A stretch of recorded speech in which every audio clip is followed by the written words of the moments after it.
வணக்கம். இப்போது திமுக என்ன பண்ண வேண்டும்? பீகார் எலெக்ஷனுக்கு அப்புறம் நல்லா கேட்டுக்கோங்க. திமுக மேஜர் பார்ட் எடுத்துறாங்க. ஓகே, காங்கிரஸை கட் பண்ணிடணும். காங்கிரஸ் கட் பண்ண 25 சீட்டு மிச்சம் இருக்கு. ஒரு 5 சீட்டை சமூக ஆர்வலர் இருப்பாங்க, தமிழ்நாடு முல்லா எல்லா கட்சியும் இல்லாம இருப்பாங்களா, ஒரு 5 பேரை செலக்ட் பண்ணி பொது சின்னத்திலேயோ திமுக சின்னத்திலேயே பாட்டிடலாம். முடிஞ்சு வச்சா அடுத்து சின்ன சின்ன குட்டி குட்டி தலைவர் இருக்காங்க, அந்த டிஸ்ட்ரிக்ட்ல தலைமையான தலைவர் இருக்காங்க, அவங்களுக்கு ஒரு 10 சீட் வச்சுக்கோங்க. 10, 5, 15, இன்னும் 10 இருக்கு. இதுலயும் அப்படின்னா விடுதலை சிறுத்தைகள் கட்சிக்கு 2 எக்ஸ்ட்ரா கொடுக்கலாம். இதுலயும் உள்ள சில சமூக ஆர்வலர்கள் சில அமைப்புகளை சேர்த்துக்கலாம்.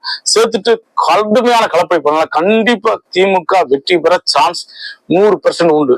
கடுமையான கலப்பணி ஜனவரி 1 ஸ்டார்ட் பண்ணாங்கன்னு வச்சுக்கோங்க. அப்ராக்சிமேட்டா ஜனவரி 1 ஸ்டார்ட் பண்ணா எலெக்ஷன் முடிக்கிறவரே கடுமையான கலப்பணி பண்ணணும். திமுக ஆலமரம், ஆதலால் அசையவே கூடாது. காங்கிரஸை வச்சு பெரிய அளவுல பிரயோஜனம் கிடையாது. பீகார் எலெக்ஷனுக்கு அப்புறம் அவங்க என்ன பண்ணிட்டு இருக்காங்க தெரியுமில்ல? அங்க நடிகர் கட்சியில தூது விடுறது, அப்படி அங்க போறது, அங்க துணை முதலமைச்சர் கேட்கறது, 60 சீட் கேட்கறது இருக்காங்க நடிகர் கட்சியில. 60 சீட் நிப்பாட்ட ஆள் இல்லை, அது வேற விஷயம்.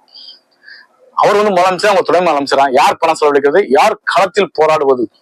அதனால் திமுக தலைமை துணிந்து காங்கிரஸை கழட்டி விடலாம். 25 சீட்டு அருமையா 5 பேர் சமூக ஆர்வலர் செலக்ட் பண்ணீங்கன்னா பொதுமக்கள் ஓட்டு தாராளமாக வரும்.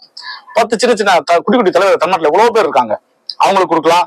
சிறிய கட்சிகள் இருக்கு, அவங்களுக்கு கொடுக்கலாம். தமிழ்நாடு வளம் பெறும். நன்றி, வணக்கம்.